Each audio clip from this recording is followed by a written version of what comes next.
Magandang umaga po. Narito na po ang magiging lagay ng panahon ngayong umaga ng Miyerkules, December 17, 2025.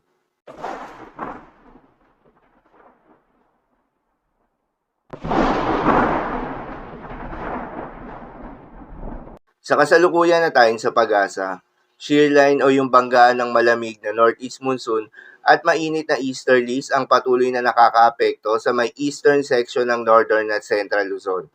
Dahil dito ay asahan yung maulap na kalangitan na may kalat-kalat ng mga pagulan at isolated thunderstorms. Northeast monsoon naman o hanging amihan ang nakakaapekto sa nalalabing bahagi ng northern at central Luzon. Dahil dito ay asahan naman yung maulap na kalangitan na may kasamang mahihina hanggang sa katamtaman ng mga pagulan. At sa nalalabing bahagi pa ng ating bansa ay asahan naman yung generally fair weather condition na may mataas na tsansa ng mga pagulan o thunderstorms pagsapit ng hapon o gabi na dulot ng easterlies o yung mainit na hangin na nanggagaling sa may karagatang Pasipiko. Magandang balita naman dahil ayon sa pag-asa ay wala tayong binabantayan na low pressure area o bagyo sa loob o malapit sa Philippine Area of Responsibility na maring makaapekto sa ating bansa.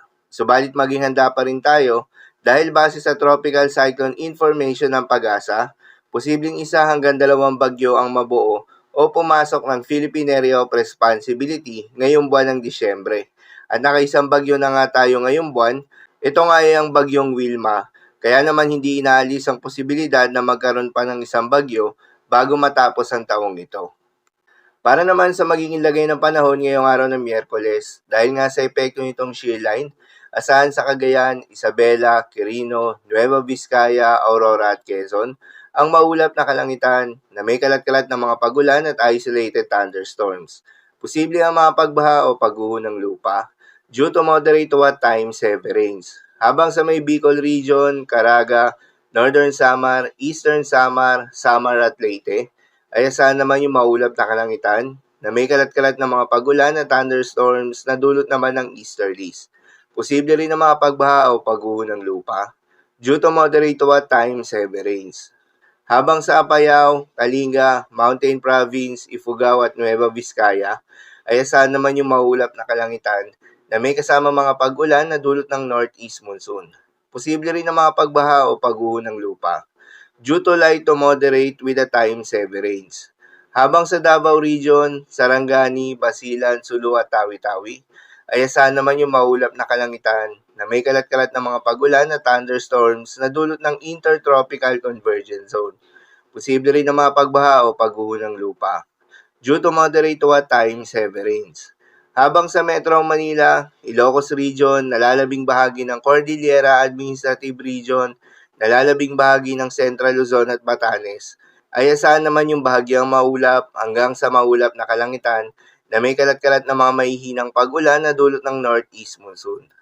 At sa nalalabing bahagi pa nga ng ating bansa ay asahan naman yung bahagyang maulap hanggang sa maulap na kalangitan na may kalat-kalat na mga pagulan o thunderstorms na dulot ng easterlies.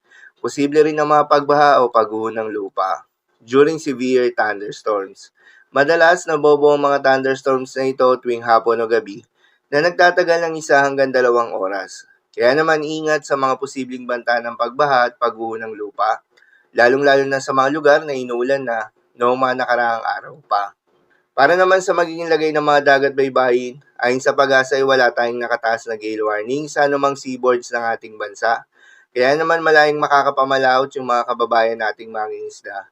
At yung may mga maliliit na sasakyang pandagat, subalit iba yung pag-iingat sa mga maglalayag sa may seaboards ng Northern Luzon at Eastern seaboards ng Luzon, gayon din sa may Eastern seaboards ng Visayas, dahil inaasahan yung katamtaman hanggang sa mahalo na karagatan. Habang sa nalalabing seaboards ng ating bansa, ay asahan naman yung banayad hanggang sa katamtaman na makapag-alon.